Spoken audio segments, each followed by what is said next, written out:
Okay. Govind Prakash గారు, ఇప్పుడు జనసేన టీడీపీకి రేపు ప్రత్యామ్నాయ శక్తిగా ఎదిగే అవకాశం కనిపిస్తుందా మీకు?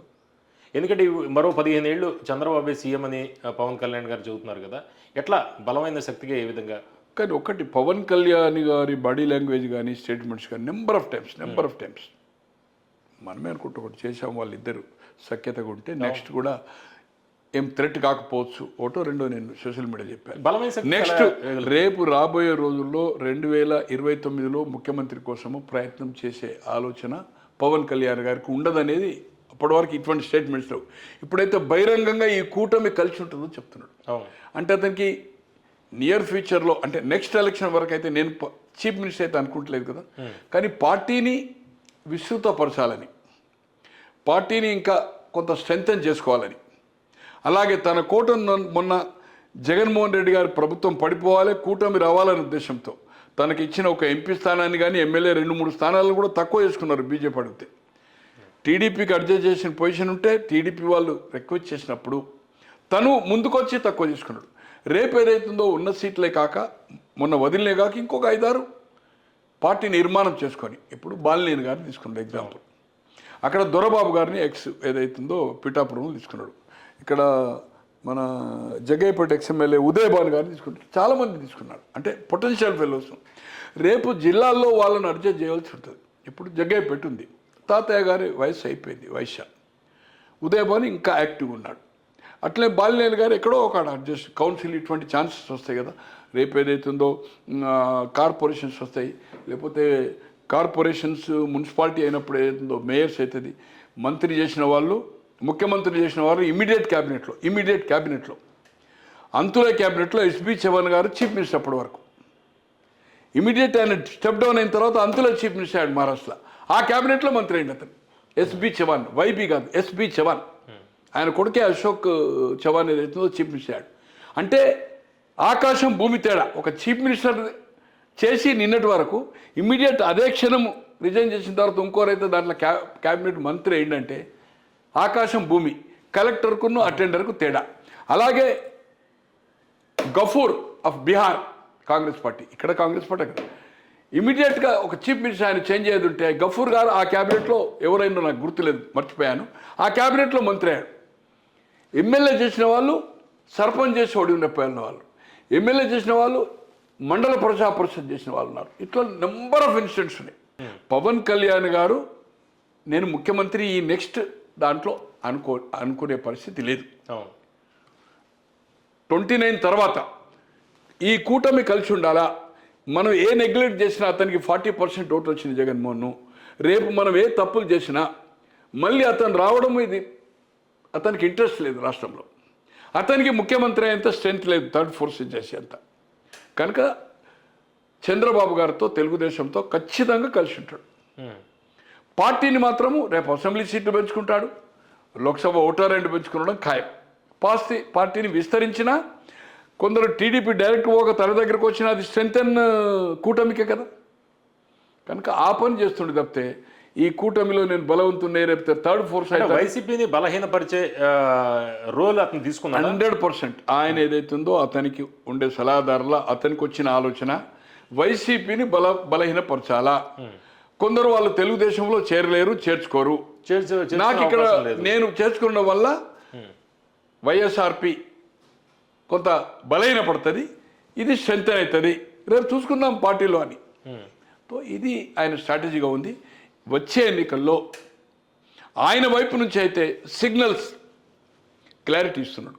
అలాగే బాబు గారు కానీ లోకేష్ గారు అతన్ని హట్ చేయాలనో, అతన్ని ఒక చిన్న చూపు చూడాలనో, ఆ వర్గాన్ని ఏదైతే తొక్కేయాలనే ఉద్దేశం కాకుండా అతన్ని కూడా కలిపి అంటే ఈక్వల్గా ఏదైతుందో ఒక కూటమి భాగస్వామి కంటే ఉన్నదానికంటే స్ట్రెంత్ కంటే ఎక్కువ రెస్పెక్ట్ ఇస్తూ, ఎక్కువ అతని మాట వింటూ, అతనికి ఫ్రీడమ్ ఇస్తే ఏదైతుందో కలిసి పనిచేస్తూ ఉన్నారు. ఈ కలిసి పని చేయకపోతే మనస్పర్ధలు వస్తే ఈజ్ ఏ సెన్సిటివ్. ఎక్కడ కొంచెం ఆయన సిగ్నల్స్ ఇస్తూ ఉన్నాడు. ఇంకా అంటే ఒక్కటిగా వీళ్ళిద్దరి మధ్య రిలేషన్ బాగానే ఉంది. బీజేపీ చివరి దాకా ఉంటుందా? ఒకటి బీజేపీది ఏముంటుందంటే వాళ్ళు స్వతహాగా ఎక్కడ చూసినా అవంతగా చరిత్ర అవసరం లేదు. వాళ్ళ మిత్రపక్షాలను ఎక్కడైనా ఖతం చేస్తే వాళ్ళు రావాలని ఉంటుంది వాళ్ళ ఆలోచన. బీజేపీ పార్టీ జనరల్ మేము స్ట్రెంత్ కావాలి, మేము స్ట్రెంత్ పెంచుకోవాలి, సీట్లు పెంచుకోవాలి, అక్కడ పార్టీ యంత్రాంగం లేకున్నా నాయకులు లేకున్నా తీసుకురావాలని ఉంటుంది. కానీ ఏది ఏమైనా నెక్స్ట్ ఎన్నికలు కూడా మోడీ గారు ఏదైతుందో ఫుల్ టర్మ్ అనేది అంత ఈజీ కాదు. ఇప్పుడు పార్టీలో ఏజ్ లిమిట్ ఏదైతే పెట్టిండో అది అతనికి వర్తిస్తుంది. మోడీ గారికి ఖచ్చితంగా పార్టీలో అంతర్గతంగా నడుస్తూ ఉంది. ఒక 1 ఇయర్ తర్వాత ఇప్పుడు 9 నెలలతో ఎలక్షన్ అయింది మేలో, ఖచ్చితంగా పార్టీలో నాయకత్వం మార్పు జరగాలనేది అవుతుందో ఒక వాయిస్ వస్తుంది. దాని ప్రభావం ఏపీ మీద పడుతుందా? దాని ప్రభావం ఏపీకి సంబంధం లేదు. ఏది ఏమైనా బీజేపీ కూడా అక్కడ సంస్థాగతం కానీ ఏ విధంగా చూసినా కూడా ఇది బీజేపీ ఏదైతుందో అక్కడ అవకాశమే లేదు, తమిళనాడు కానీ అక్కడ కానీ.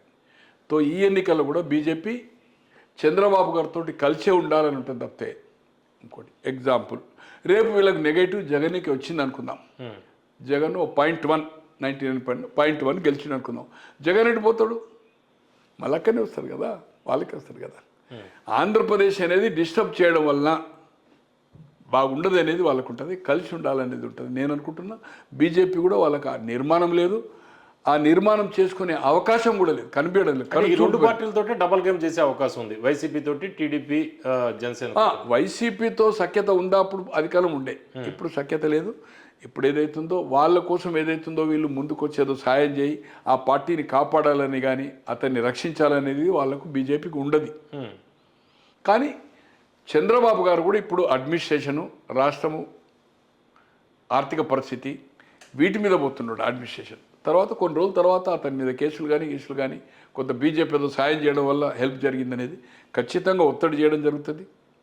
రేపు వివేకం మర్డర్ కేసు కానీ అతని కేసెస్ కానీ కోర్టులు కూడా డైరెక్షన్ ఇస్తున్నాయి ఫాస్ట్ అప్ చేయమని, దానికి కూడా ఆయన ఒత్తిడి చేసే అవకాశం ఉంటుంది. అంటే జగన్ జైలుకి వెళ్ళే అవకాశం ఏదైనా కనిపిస్తుందా ఈ ఒకటి సార్, జగన్ ఆర్థిక నేరాల మీద నాకుండేది మొదటి నుంచి అభిప్రాయం, ఆయనతో కలిసినప్పుడు కూడా ఐటీ రైడ్ ఏదైతే వస్తే బ్లాక్ మనీ ఏదైతే దొరుకుతుందో దానికి ట్యాక్స్ కడతారు, కానీ జైలు జీవితం అనేది జనరల్గా ఉంటుంది. ఇతను సూట్ కేస్ కంపెనీలే కావచ్చు, బయట నుంచి ఏదైతుందో ఇతర దేశాల నుంచి వచ్చిన ఆ 14% ఏందో ఆర్బీఐ రూల్ ప్రకారమే బయట నుంచి డబ్బులు వచ్చినాయి, వైలేట్ చేయలే. సూట్ కేస్ కంపెనీలు అందరూ పెడతారు, కానీ సూట్ కేస్ కంపెనీలో జైలుకు పోలే. ఇంకోటి, అధికార పదవిని అడ్డం పెట్టుకుని అతను తండ్రి ముఖ్యమంత్రి ఉన్నాడు, వాళ్ళకి ఏదైనా బెనిఫిట్ జరిగిందో పారిశ్రామికవేత్తలు వాళ్ళు ఇన్వెస్ట్మెంట్ చేసినో, కానీ ఇతని ఇంటర్ఫిరెన్స్ ఎక్కడ అనేది ఎక్కడ ఎస్టాబ్లిష్ కాలే. ఏ కేసులో బెయిల్ అంటే అప్పుడున్న కేసులో అప్పుడు ఏదైతుందో వేసిన తప్పితే బెయిల్లో ఉన్నాడు వేరే సంగతి. కానీ అతనికి ఆ కేసులో జైలు జీవితం అనిపించింది, కానీ కేసులో శిక్ష పడలే కదా. శిక్ష పడితే ప్రభుత్వంలో ఉండే అధికారులకు కానీ మంత్రులకు కానీ రాజశేఖర్ చనిపోయాడు వాళ్ళకు కూడా పడాలి కదా. ప్రభుత్వం ఏమైనా లబ్ధి చేసిందంటే ప్రభుత్వం లబ్ధి చేస్తే ఈయనకు వచ్చింది అనుకుందాం, కిక్ బ్యాక్ అనుకుందాం. బట్ ప్రభుత్వములో ఉన్న వాళ్ళకు కూడా శిక్షలు పడాలి కదా, తో అవకాశం లేదు. ఇప్పుడు లక్ష్మి గారు జైలు పోయినరు, వీళ్ళందరూ జైలు పోయారు. ఏది ఏమైనా అతనికి ఫైన్ పడడం ఖాయం. వివేక కేసులో మాత్రము ఇప్పుడున్న ఎంపీ కానీ ఎంపీ వాళ్ళ తండ్రికి కానీ భాస్కర్ రెడ్డి కానీ శిక్ష పడడం ఖాయం. సాక్షులు చూస్తుంటే అది వేరే సంగతి అనుకోండి. అది దాని మీద కూడా సిట్ వేశారు, దాని మీద సీరియస్నెస్ స్టార్ట్ అయిపోయింది. పోస్ట్ మార్టం చేసిన రంగయ్యది. ఇంకో అతను ఎవరైతే అప్రూవర్గా మారిండో ఆ ముస్లిం అతను చంపిన దాంట్లో మెయిన్ కల్ప్రిటో అతను అప్రూవర్గా మారిండో అతను కూడా సెక్యూరిటీ ఎక్కువ ఇస్తుండ అనేది నాకు పొద్దున్నే ఒక మిత్రునికి ఫోన్ చేస్తే అనుకోకుండా కడపకు సంబంధించిన మిత్రుడు అతనికి ఎక్స్ట్రా సెక్యూరిటీ చేస్తుండ్రు, వెహికల్ లేదా అరేంజ్ చేస్తున్నారు. ఎందుకంటే అతన్ని కొట్టేయచ్చు అని. అతను మెయిన్ రేపు విట్నెస్ అవుతుండే అప్రూవర్ ఆ మర్డర్ చేసిన అతను. దాన్ని కూడా ఏమైనా ఇబ్బంది అవుతుందని అతనికి ఎక్స్ట్రా ప్రొటెక్షన్ చేసి దే ఆర్ కంట్రోల్ చేస్తుండే అనేది. అంటే ఇంకా పత్రికల్లో టీవీలో రాలే నాకు చెప్పిన అతను పులివెందుల వాసి. నేను మాట్లాడినప్పుడు ఏదో ఈ ఇష్యూ మాట్లాడినప్పుడు ముస్లిం కుర్రోడు అతను, అతనికి they are arranging of everything అని జరుగుతుందనేది అతను అడిగిండు, అరేంజ్మెంట్ కూడా చేస్తుండ్రు, జరిగిందనేది కూడా చెప్పారు. ఓకే, గోవింద ప్రకాష్ గారు, ఇప్పుడు జగన్మోహన్ రెడ్డి గారిని బీజేపీ కొంత ప్రొటెక్ట్ చేస్తుందనేది కొంత ప్రచారం. ఒకవేళ ఆయన ఏదైనా కేసులు, ఆదాయానికి మించిన ఆస్తుల కేసు కావచ్చు, మరి ఏదైనా కేసులు జైలుకి వెళితే ఎట్లా ఉంటుంది, రాజకీయాలు ఎలా ఉంటుంది, సానుభూతి వచ్చే అవకాశం? పార్టీ చాలా డ్యామేజ్ అవుతుంది. సింపతి అయితే రాదు. సింపతి ఎందుకు రాదంటే అతను చేసిన చంద్రబాబు గారు జైలుకి వెళ్ళే కదా అధికారంలోకి వచ్చారు, అది ఎట్లా ఉంటుందా? ఇతను కూడా జైలుకు పోతేనే అధికారం వచ్చింది కదా. రేవంత్ రెడ్డి గారు కూడా జైలుకు పోతే వచ్చింది కదా. ఇందిరాగాంధీ గారు కూడా 79లో డిస్క్వాలిఫై అయినాక డైరెక్ట్ పార్లమెంట్ నుంచి ఇందిరాగాంధీ గారు చిక్కమంగళూరు ఎన్నికైనాక మళ్ళీ డిస్క్వాలిఫై చేశారు. 79 సెప్టెంబర్ అక్టోబర్ వీరేంద్ర పాటిల్ మధ్య కింద పోటీ చేసి గెలిచారు. డిస్క్వాలిఫై చేస్తే ఇంతవరకు పార్లమెంట్ చరిత్ర లేదు. పార్లమెంట్ నుంచి డైరెక్ట్ జైలుకే. డిస్క్వాలిఫై చేసింది అదే కోర్టు పెట్టేది అవుతుందో పార్లమెంట్ నుంచి డైరెక్ట్ పోలీస్ జైలుకి తీసుకెళ్ళిందండి. తో 80లో మధ్యంతర ఎన్నిక వచ్చాయి, డౌన్ఫాల్ అయింది కదా చిక్కమంగళూరు ఎన్నికైనాక. నేను అనుకుంటున్నా 78 సెప్టెంబర్ అక్టోబర్, 79 జూలైలో ఏదైతుందో డౌన్ఫాల్ అయింది. చరణ్ సింగ్ అయిపోయింది. చరణ్ సింగ్ అప్పటి నుంచి విడ్రా చేసి 80లో ఎలక్షన్ అయితే మళ్ళీ 315 సీట్ల పైన వచ్చింది కదా. ఇందిరాగాంధీ గారు ప్రధాని అయ్యారు. ఇందిరాగాంధీ గారు జైలుకు పోయే ప్రధాని అయింది కదా. తో దానికి దీనికి సంబంధం లేదు. ఏది ఏమైనా మీరు మీరు అడిగిన దానికి ఏదైతుందో జగన్ గారు జైలుకు పోతే పార్టీ పరిస్థితి ఒకటే చెల్లి, ఒకటి అమ్మ తల్లిది, తర్వాత ఈ అనుమానాస్పద మరణాలు, తర్వాత ఏదైతుందో ఈ మర్డర్లో క్లారిటీ ఉందనేది, పార్టీ నుంచి హేమాహేమిలు. విజయసాయి రెడ్డి సుబ్బారెడ్డి గారు, విజయసాయి రెడ్డి గారు వెరీ ఇంపార్టెంట్ ఇద్దరు. Sajjala inspect and Sajjala is not a politician. అతను రాజ్యసభకు రాజీనామా నుంచి పక్క తప్పుకున్నాడు కదా. అతని క్రెడిబిలిటీ పోయింది కదా. నాతో స్టేట్మెంట్ ఇప్పించింది అన్నాక ప్రజల్లో చులకనైపోయింది కదా. మాట తిప్పను మడమ తిప్పను, కుటుంబానికే కేసులు వేస్తుండు కదా తల్లి మీద. బాబాయిని చంపిన దాంట్లో ప్రొటెక్ట్ చేస్తుండు కదా. తో పార్టీలో ఉన్న వాళ్ళు పొటెన్షియల్ లీడర్స్ ఇంకా చాలామంది వెళ్ళే వాళ్ళు ఉన్నారు. కానీ ఇక్కడ ఎక్కడ ఖాళీ లేదు. ఈ కేసులతో తట్టుకుంటానికి కోసం కొందరు కాంప్రమైజ్కి రెడీ ఉన్నారు. కానీ they are TDP not to compromise. పేర్లు నేను చెప్పదలుచుకోలేదు. వాళ్ళు శరణు చేయడానికి రెడీ ఉన్నారు. కానీ వాళ్ళను కేసుల నుంచి తప్పించే ప్రయత్నం చేస్తే లోకేష్ గారు కానీ చంద్రబాబు గారు కానీ చేస్తే, పవన్ కళ్యాణ్ గారు ఈల్డ్ అయినా కూడా ప్రజలు కార్యకర్తలు మెయిన్ వాళ్ళ మిలిటెంట్స్ క్షమించడానికి, కూటమిని క్షమించడానికి తయారుగా లేరు. చూసాం కదా జీవిరెడ్డి గారి తర్వాత రెస్పాన్స్ ఎట్లా వచ్చిందో. తయారుగా లేరు. అందుకోసం వీళ్ళు కూడా ఎవరిని క్షమించే సమస్య లేదు. ఎవరైతే అతిగా ప్రవర్తించారో, ఎవరైతే వాడరాని భాష సమాజము అసహించుకునేంత చేశారో, సోషల్ మీడియాలో కానీ ఎలక్ట్రానిక్ కానీ ఫ్లోర్ ఆఫ్ ద హౌస్ కానీ ఇట్ ఈస్ ద రికార్డెడ్. అన్నీ ఏదో పేపర్లో చెప్పి నేను చెప్పలేదు తప్పు రాసింది అనడానికి వీల్లేదు కదా. ఇట్ ఈస్ ద రికార్డెడ్గా ఉన్నాయి. కనుక ఖచ్చితంగా స్ట్రాంగ్గా పోతారు. జగన్మోహన్ రెడ్డి గారు జైలుకు పోయేది ఉంటే పార్టీ అనేది అసలు కొలాప్స్ అయిపోతుంది. జైలుకు పోతే మీరు అన్నట్టుగా శిక్ష పడి, నేనైతే పడదని చెప్తాను, శిక్ష పడి జైలుకు పోతే కొలాప్స్. భారత్ తోటి కాదు ఇక దాంట్లో పార్టీ లేరు, ఎవరు కథం లేరు. నిజంగానే షర్మిలమ్మ గారు ఉన్న, విజయమ్మ గారు ఉన్న సిచ్యువేషన్ వేరుంటాయి. భారతి గారి మీద ప్రజలకు అభిప్రాయం లేదు. మంచి వక్త, తెలుగులో ఇంగ్లీష్లో ధారాళంగా మాట్లాడగలుగుతుంది. కానీ పబ్లిక్లో ఆమెకు ఇమేజ్ లేదు. సతీమణిగా ఉంది.